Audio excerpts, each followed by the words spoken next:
Bonjour tout le monde.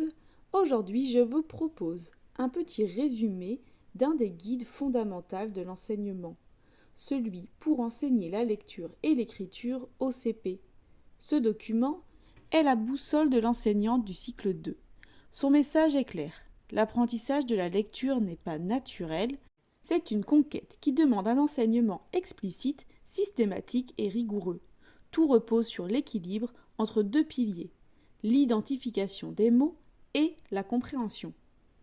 Cette fiche sera détaillée en 8 chapitres et voici le premier. Développer les compétences phonologiques. Tout commence par l'oreille.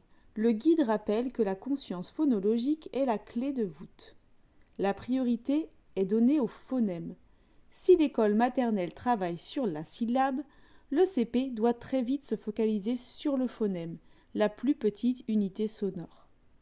Les activités, l'enseignant doit organiser des séances courtes et fréquentes de manipulation, isoler un son, le localiser, le début, le milieu, la fin, supprimer une syllabe ou encore fusionner des sons pour former un mot. Le lien avec l'écrit, dès qu'un phonème est identifié oralement, il doit être relié à sa forme écrite pour donner du sens à l'apprentissage. Passons à la partie 2. Enseigner les correspondances graphème-phonème, CGP. C'est ici que l'on entre dans le code. L'entrée par le graphème. Le guide préconise d'aller de la lettre vers le son. C'est ce que l'on appelle l'entrée graphémique. Le tempo, c'est un point crucial. Le rythme doit être rapide. Il faut introduire 14 à 15 correspondances dès les 8 premières semaines. Vous me direz pourquoi ? Pour que l'élève puisse très vite déchiffrer ses premiers mots de façon autonome. Ensuite, la progression. On commence par les voyelles et les consonnes continues, comme le F, le S, le L, dont le son peut être prolongé. Puis, on introduit les consonnes occlusives, P, T, B, et enfin les graphèmes complexes, comme OU, AN ou CH. Ensuite, il faut apprendre à lire des mots. Lire, c'est d'abord décoder. La fusion syllabique. L'élève doit comprendre que B et A font bas. C'est l'automatisme de cette fusion qui permet de libérer de la mémoire de travail. Le principe de déchiffrabilité. Le guide est formel. Les textes proposés aux élèves doivent être 100% déchiffrables au début. On ne demande pas à un enfant de deviner un mot à partir d'une image ou du contexte. Donc, si l'élève, par exemple, n'a pas encore appris le graphème AU, qui se prononce O, on ne lui donne pas le mot chaussure. La voix directe. À force de rencontrer un mot et de le décoder, l'élève finit par le stocker dans son lexique mental. Il passe de la lecture par déchiffrage à la reconnaissance instantanée. Passons à la lecture de textes fluides. La fluence est un terme important. C'est la capacité à lire un texte avec précision, rapidité et une prosodie, intonation adaptée. Le guide fixe un objectif clair, 50 mots correctement lus par minute en fin de CP. Pour cela, il est très important de s'entraîner. La fluence se travaille par des lectures répétées, des lectures en chœur ou des lectures de listes de mots. Ensuite, le choix des manuels est déterminant. Il doit être structuré avec une progression de code claire et des textes de qualité qui ne poussent pas l'élève à la devinette. Passons à l'écriture. On n'attend pas de savoir lire pour écrire.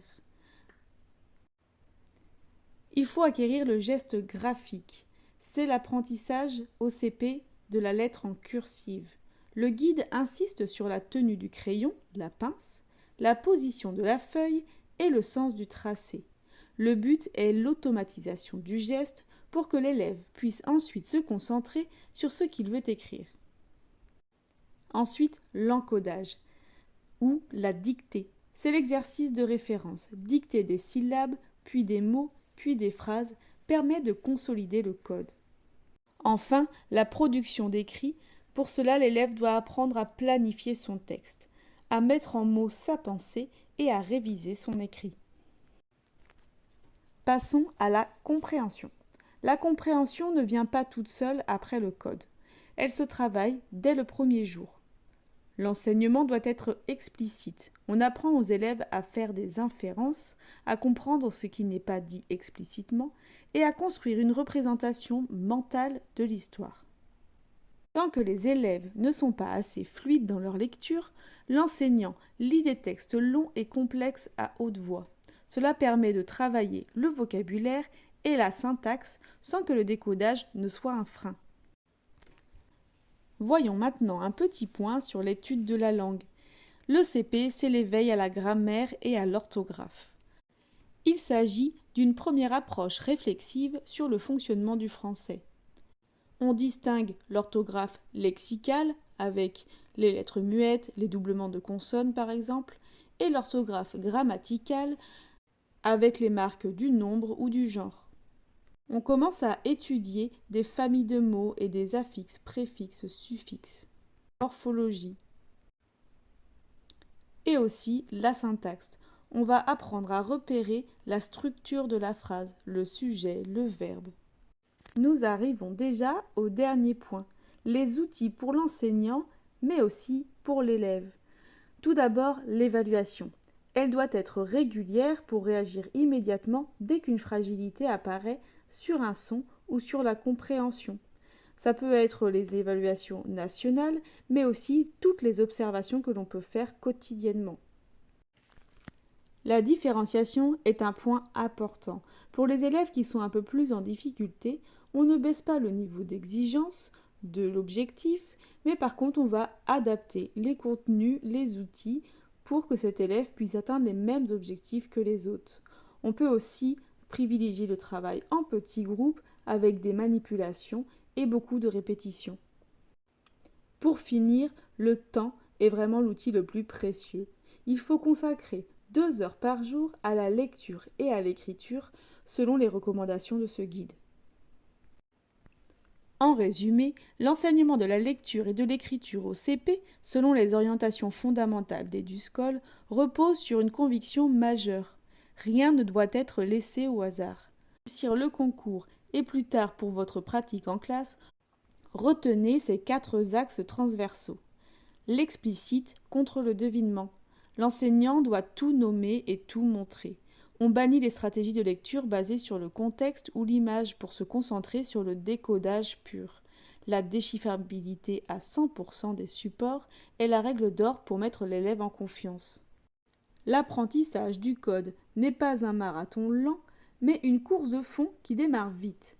Le respect du tempo, 2 graphèmes par semaine environ, est crucial pour éviter le décrochage et permettre l'accès rapide au sens. La symétrie de la lecture et de l'écriture, car on n'apprend pas à lire d'un côté et à écrire de l'autre. La manipulation du crayon, l'encodage, la dictée et la rédaction de phrases sont les moteurs de la mémorisation du code. L'élève doit produire de l'écrit quotidiennement. La compréhension est aussi un objet d'enseignement à part entière. Elle ne doit pas être sacrifiée au profit du code, mais travaillée en parallèle, notamment par la lecture à haute voix de l'enseignant pour nourrir la culture et le lexique des élèves. Le guide définit le professeur comme un pilote qui s'appuie sur des outils structurés, des manuels, des évaluations nationales, pour assurer une aide intensive aux plus fragiles. L'objectif final est l'équité, donner à chaque enfant, dès les premières semaines de l'école élémentaire, les clés de l'autonomie intellectuelle. J'espère que cette petite fiche t'aura plu.